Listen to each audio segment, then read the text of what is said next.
تو اس نے دستک دینے کا مقصد بتایا تھا۔ نہیں، بیزاری سے کہہ کے اس نے دروازہ بند کرنا چاہا۔ آریز نے دروازے پہ ہاتھ رکھ کے اسے ایسا کرنے سے باز رکھا تھا۔ درخشے نے لب بھیج کر اس کی یہ حرکت دیکھی تھی۔ کافی؟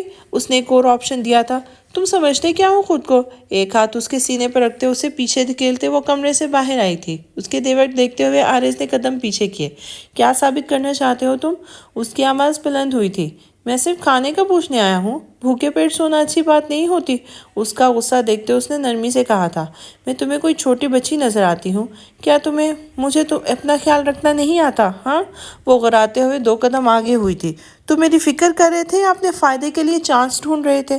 آپ غلط سمجھ رہی ہیں میں بس دونوں ہاتھ ہوا میں اٹھا کے اس نے بولنا چاہا لیکن وہ اس کی بات کاٹ گئی تھی۔ میں نے تمہیں بتایا تھا، میں نے تمہیں سب بتایا تھا۔ اس کی آواز بلند سے بلند ہوتی جا رہی تھی۔ تمہیں سب پتا تھا، پھر بھی تم نے مجھ سے شادی کی۔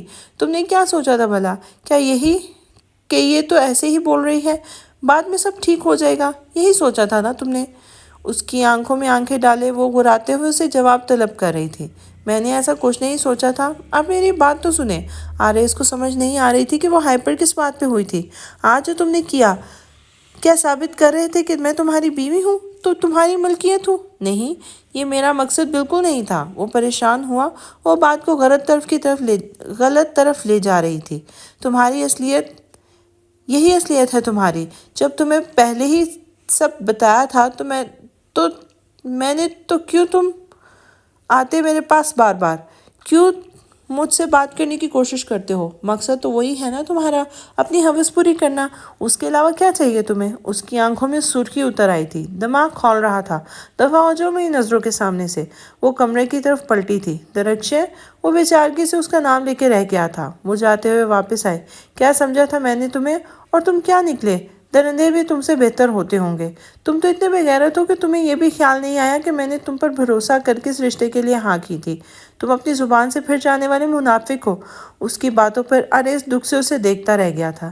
زندگی جہنم کر دی ہے میری۔ ہر وقت ڈر لگا رہتا ہے کہ کب تمہارے اندر کا شوہر جاگے گا اور اپنے حقوق طلب کرنے آ جاؤ۔ تم کہتے ہو تمہیں محبت ہے، مجھے نہیں ہے ضرورت محبت کی۔ تمہیں سمجھ کیوں نہیں آتا؟ یہ ہوس زدہ محبت تم اپنے پاس رکھو۔ تمہیں تو میری پرواہ بھی نہیں ہے۔ تمہیں صرف اپنی ضرورت سے مطلب ہے۔ تمہیں اگر خود پر کوئی اختیار نہیں ہے تو کہا تو تھا کہ دوسری شادی کر سکتے ہو تم، لیکن تمہیں مزہ آتا ہے نا مجھے ذلیل کر کے۔ تمہاری مردانہ انا کو سکون ملتا ہے مجھے چیختا چلاتا دیکھ کر۔ تمہیں خوشی ہوتی ہے کہ میں تکلیف میں ہوں۔ تمہیں لگتا ہے میں ڈرامہ کرتی ہوں۔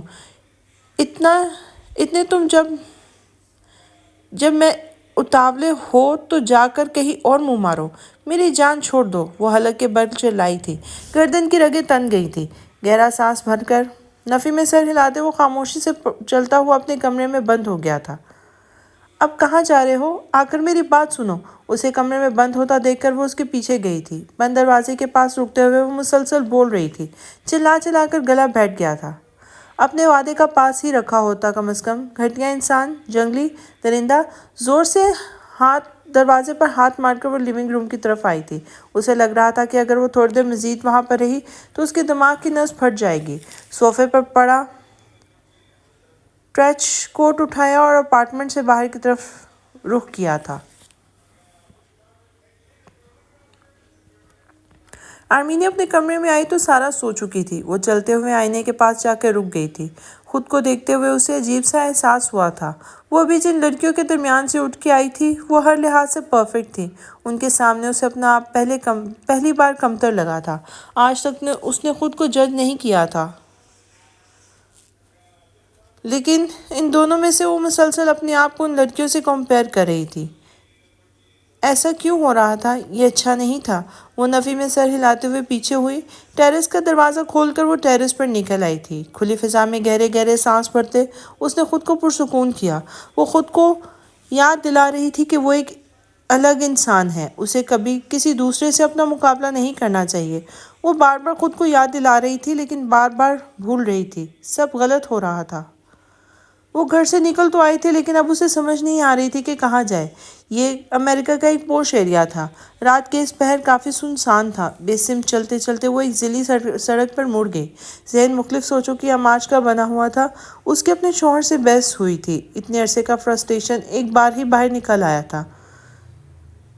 وہ جس حد تک بول سکتی تھی اس نے بولا تھا۔ وہ اسے سمجھانے کی کوشش کر رہا تھا لیکن اس نے اس کی ایک نہیں سنی۔ وہ اپنے ہی خیالوں میں چلتی ہوئی ایک دم چونکی۔ قریب سے سیٹیوں کی آواز آئی۔ اس نے گردن گھما کر آواز کی سمت دیکھنے کا تعین کرنا چاہا تھا۔ یک رویا سڑک کے دوسری طرف 5-6 نیگرو حبشی نسل کے لوگ اس کی طرف دیکھتے آوازیں کس رہے تھے۔ رات کے اس پہر تنہا ایک سنسان سڑک پر ان آدمیوں کے درمیان اسے ایک دم اپنی آکورڈ سچویشن کا احساس ہوا۔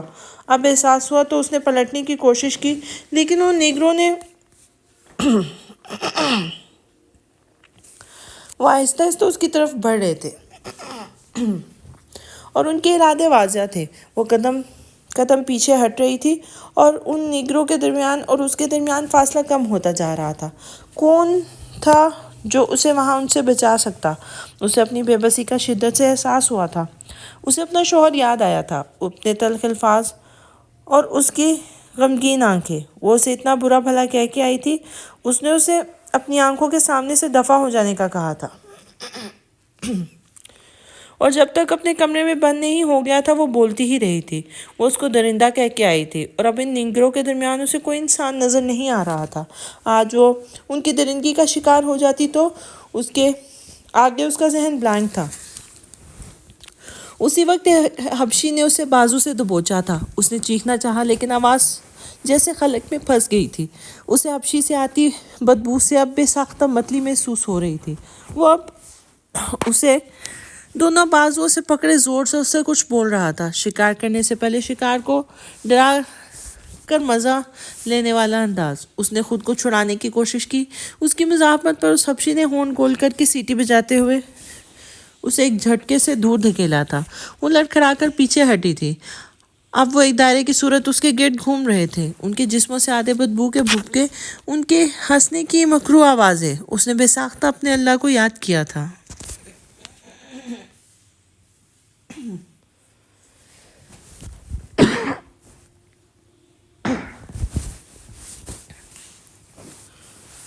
وہ کتنی ہی دیر سے نیچے زمین پہ بیڈ سے ٹیک لگائے کر بیٹھا تھا، دونوں گھٹنے کھڑے کیے، کہنیاں ان پہ ٹکائے۔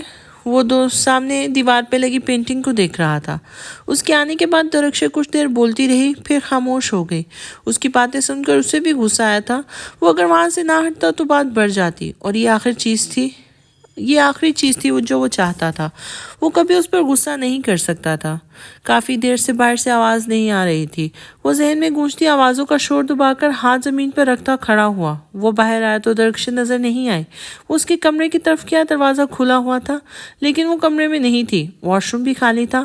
ٹیرس پہ بھی دیکھا، وہاں بھی نہیں تھی۔ وہ کمرے سے باہر آیا، پورا اپارٹمنٹ چیک کیا، وہ کہیں نہیں تھی۔ فون اٹھا کر اس کا نمبر ملانا چاہا تو سامنے میز پہ رکھے فون پر نظر گئی۔ درخشے کا فون۔ وہ اپارٹمنٹ سے باہر نکل آیا تھا۔ سیکیورٹی والوں سے پوچھنے پر پتہ چلا کہ وہ پیدل ہی وہاں سے نکلی تھی۔ اب اسے پریشانی ہو رہی تھی، رات کے اس پہر بغیر فون کے وہ پیدل کہاں گئی ہوگی۔ وہ روڈ پر آیا، چاروں طرف نظریں دوڑائیں، اسے درخشی کہیں نظر نہیں آئی تھی۔ 2 منٹ رک کر کچھ سوچا، پھر فون پر ایک نمبر ملایا۔ اس کا دوست مورس پولیس ڈپارٹمنٹ میں اچھے عہدے پر تھا۔ اس سے اس ایریا کا CCTV فوٹیج چیک کرنے کا کہتے پر پتہ چلا کہ موریسن ابھی RS کی بلڈنگ کے پاس ہی ہے۔ RS فون بند کر کے موریس کا انتظار کرنے لگا تھا۔ اس نے کہا تھا کہ وہی آ جاتا ہے۔ 2-3 منٹ گزرے ہوں گے کہ اسے موریس اپنی طرف آتا ہوا دکھائی دیا تھا۔ کیا ہوا، سب خیریت؟ RS کے وہاں پہنچنے پر اس نے غور اس کا پریشان چہرہ دیکھا تھا۔ ہاں سب ٹھیک ہے، تم CCTV فوٹیج دکھاؤ مجھے۔ وہ بے چین لگتا تھا۔ ویسے یہ الاؤڈ تو نہیں ہے لیکن موریسن، اس کی بات کاٹ کر جھنجھلا کر اس کا نام لیا تھا۔ اوکے دکھاتا ہوں، ابھی صبر کرو۔ وہ جلدی فون اسکرین ٹچ کرتے ایک فولڈر پر پہنچا تھا۔ یہ دیکھو، اس ایریا کی لائیو فوٹیج ہے۔ اس کے فون پر مختلف ونڈوز کھلی ہوئی تھی، ہر گلی کا الگ کیمرہ۔